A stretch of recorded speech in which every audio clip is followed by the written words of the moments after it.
सांवरिया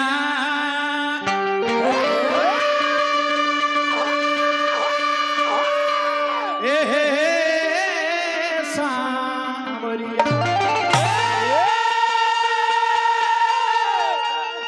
एकरे के बिरहिया भाई लोग कैसे बोलेला कैसे सांवरिया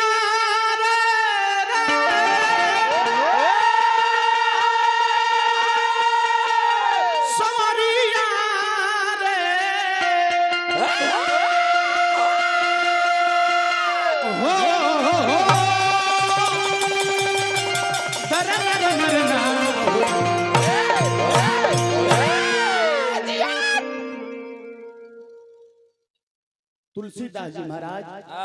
2 बरिस 7 महीना 26 दिन में रामायण के रचना कइले। इतना बढ़िया बढ़िया बात दर्शौनी हमनी के तरनतार खातिर आ कुछ विद्वान के भी मत बा लयदारी सुनावल जाई एगो भजन के बाद कितना लो लयदारी बिना बेस के लगता आ उहे बतिया हम स्वामीनाथ भाई से कहले तो कहले कि छोड़ी जी कहत कहे दी इहो सिस्टम बढ़िया बा तब का लिखले बने कुछ विद्वान के भी मत बा कि कलजुग केवल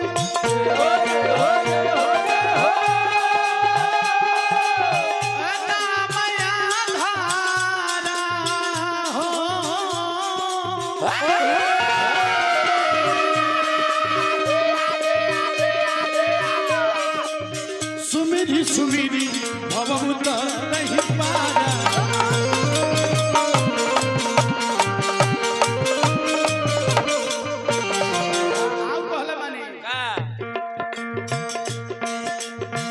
नहीं काली करमा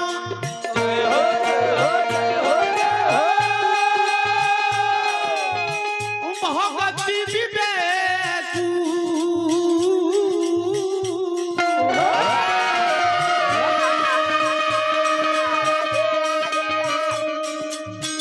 राम नाम अविलंब बने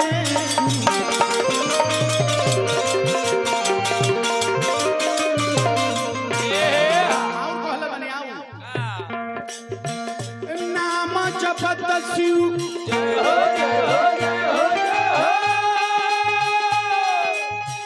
अमर भयऊ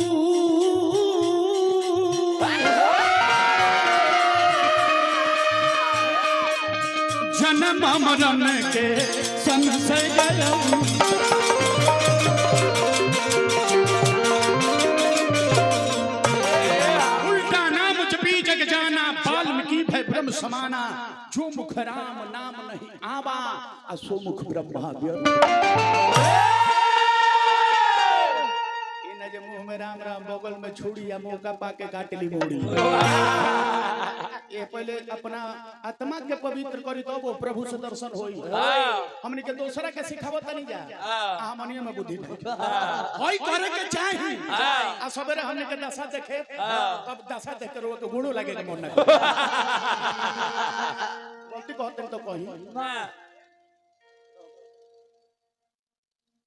नाम जपत शिव अंबर भयऊ जन्म मरण के संशय गए उल्टा नाम जपी जग जाना वाल्मीकि भय ब्रह्म समाना जो मुख राम नाम नहीं आवा सो मुख ब्रह्मा व्यर्थ और लिखले बानी कि बड़े भाग मनुष्य तन पावा सुर दुर्लभ सदगत रहिगा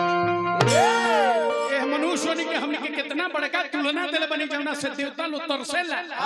हमने के मिल गइल तो मिल गेले के मतलब का